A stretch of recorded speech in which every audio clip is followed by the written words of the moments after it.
the type of research that I focus on is how to extend a person's what we call health span, the healthy lifespan. And up here in the top line is kind of the goal of healthy aging, where we have preserved function throughout our lifespan and until the very end. But unfortunately, most people, especially many individuals in America, the States, have a accelerated functional decline. There's obviously a lot of reasons for that, but what I want to focus in on today is the role that our lifestyle has in accelerating this functional decline. And here, what I put is what can often happen is as we age, it becomes more challenging to exercise and when we are to move, period.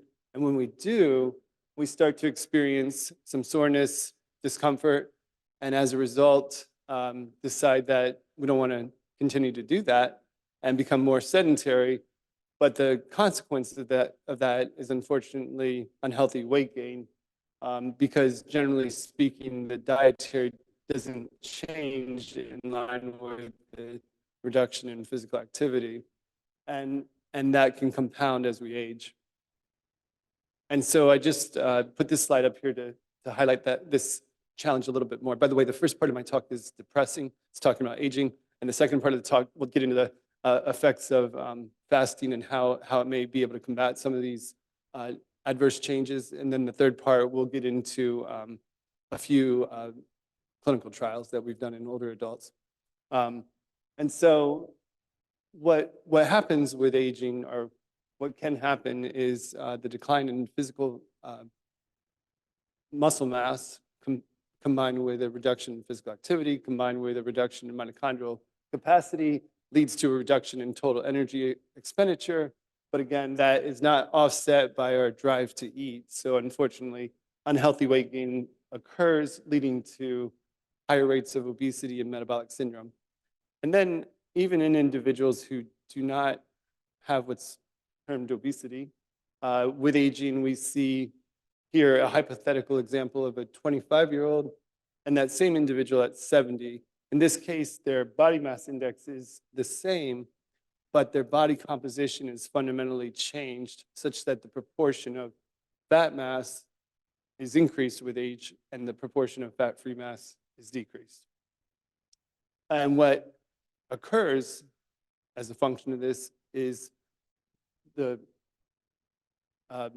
prevalence of the metabolic syndrome. We see progressively increases as a function of age. In the States, we now have rates of 50% of individuals who are 60 and older with the metabolic syndrome. This is lower in Europe, but the phenomenon of increased prevalence is pretty consistent across the board. And of course, that puts individuals into an unhealthy metabolic state where there's high levels of insulin resistance, hypertension, dyslipidemia, and then pro-inflammatory processes occurring. And so what I want to get into is, okay, we know this is happening with aging and with obesity, but also the contribution of unhealthy lifestyle to the generation of reactive oxygen species and inflammatory pathways. In particular, I want to talk about a phenomenon that I think is occurring throughout the world, and that is chronic nutrient overload, which can lead to metabolic inflexibility, oxidative damage, pro-inflammatory states, ultimately results in a phenotype of metabolic dysregulation and metabolic syndrome marked by systemic inflammation, insulin resistance, and have an effect on lifespan or healthy lifespan. With the idea that, in theory, if we can reduce the frequency of eating through time-controlled eating or time-controlled fasting, we can produce greater metabolic flexibility, enhance our stress defense, and become more geroprotected and have a better ultimate outcome. Now, how do we do this? Now, there's many potential ideas out there. From a dietary standpoint, I put this slide up, I know it's a lot. This slide reviews the state of the literature, at least in 2019, on the potential dietary interventions, including calorie restriction, ketogenic diets, and then fasting, and the role that these potential interventions could have on a number of targets related to the biology of aging. The length of the arrows reflect the strength of the evidence in the literature for each of the different interventions. I won't go through each of the potential mechanisms, but I want to focus in on the last one, which is hormesis hypothesis. The idea that these all interventions all work in part by inducing some level of stress that ultimately leads the cells to become more resistant and enhances repair mechanisms. Now, over the course of my research and many others, over many decades, we've seen that it's pretty difficult for most individuals to adhere to calorie restriction or specific diets, such as even the ketogenic diet, for long periods of time. So for that reason, I became more and more interested in potentially the role that fasting approaches might have in this area. And why do I think that fasting could lead to reductions in systemic inflammation and improved metabolic outcomes? I believe that it relates to this phenomenon called the metabolic switch, which can occur when we provide the system with a bioenergetic challenge. That can be through fasting, it can be through exercise, or it can be through the combination of the two that produces a number of cellular changes that ultimately lead the cells to become more resistant and to stress and healthier. And then when we switch back, what's called the ketone to glucose switch through periods of recovery, through eating, and I prefer the term resting rather than sleeping, but nevertheless, then our cell growth and plasticity pathways are activated, improved tissue remodeling, and ultimately the long-term adaptations to this would be improved insulin sensitivity, improved lipid metabolism, reduction in abdominal fat, reduction in inflammation, and better disease resilience.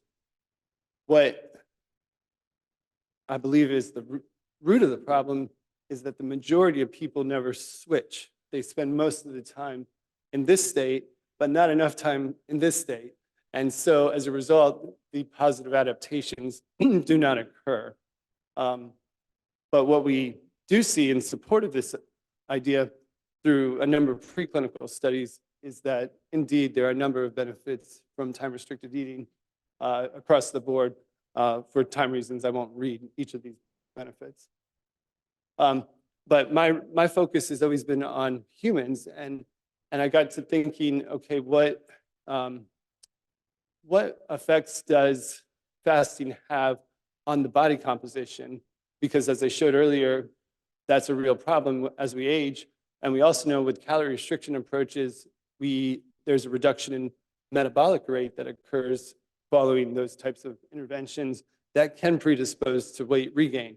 So back in 2015, I had this idea to do a review of the literature to look at the effects of intermittent fasting approaches on body composition. And I had the privilege of being paired with Dr. Mark Madsen, who previously worked at the National Institute on Aging, to collaborate on this review article, and learned from him and others much about this metabolic switch.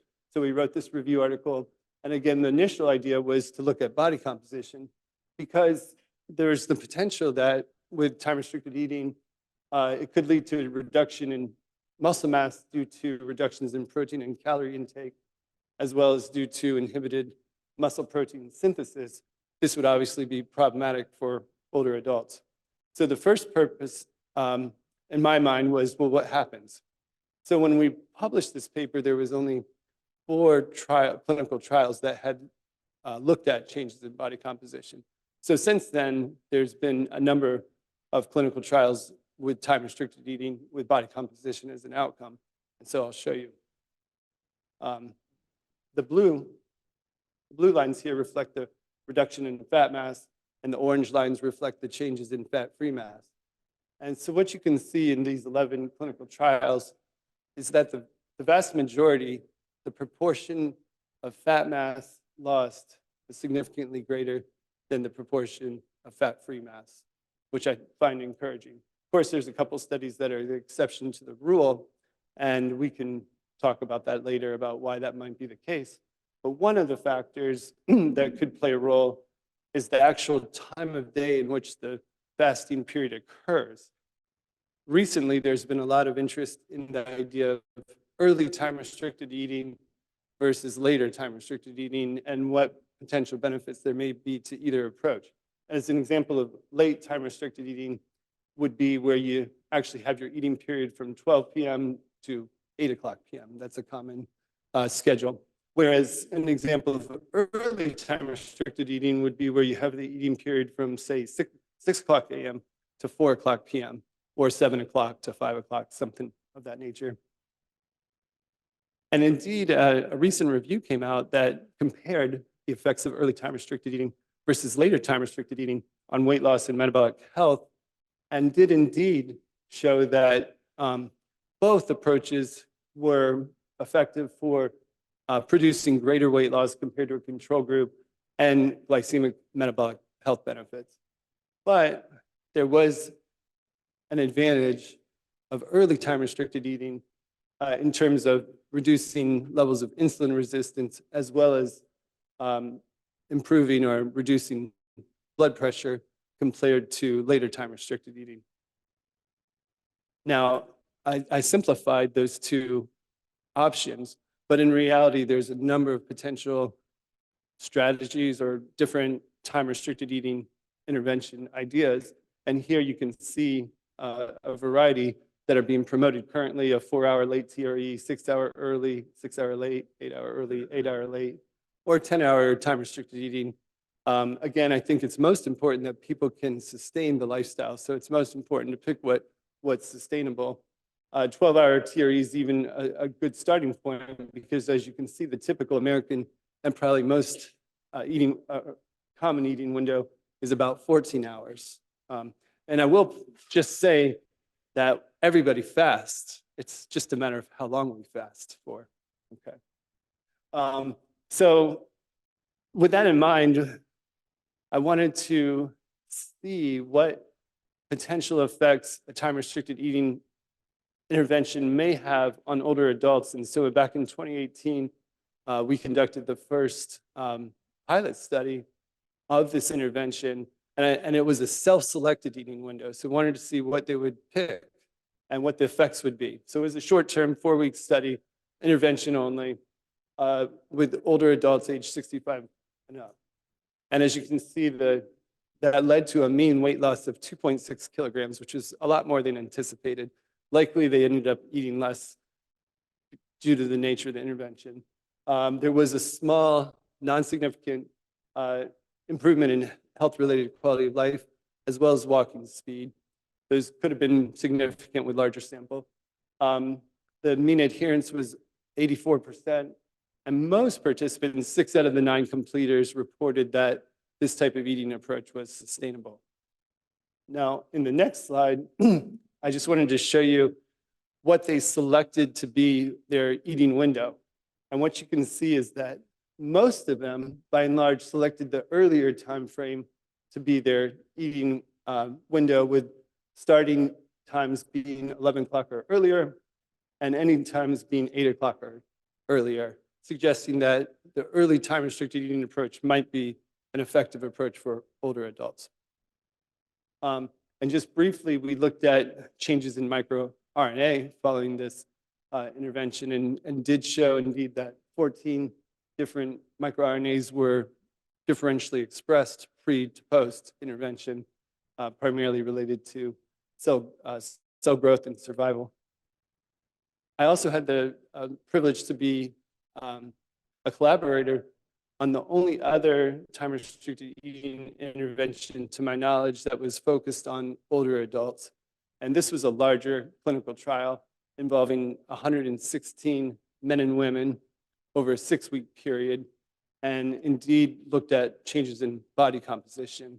In this study, the time-restricted eating intervention was a later time-restricted eating intervention, where the eating period was from 12 to 8 p.m. And so just to summarize the key findings of this, what we found was there was indeed a significant reduction in body weight in both men and women. But in men only, there was a significant decrease in visceral fat mass and waist circumference. There was no change in skeletal muscle mass in either group, in either the TRE or the control group. And the rates of adherence were extremely high, 98% and 99% reported adhering to this 16-8 eating plan. So to summarize, the literature seems to support the favorable effects of this eating intervention from a standpoint of reducing body fat, and thereby could lead to reductions in inflammation and improvements in function. Ideally, it may be combined with other types of interventions to enhance the effects even greater, but I just highlighted a few of the key areas of future research here. Really, I want to look at the effects of this type of intervention in older adults with the metabolic syndrome for all the reasons I mentioned. Further explore the effects of early versus late time-restricted eating on circadian and neuroscience outcomes. We have a lot to learn about the effects of the short versus longer eating windows, again, on adherence and outcomes. And then we really need more studies on the long-term effects of this eating pattern, because if we can't sustain it, then it's going to have the similar fate as caloric restriction would. And I think with that, I will say thank you very much for your attention.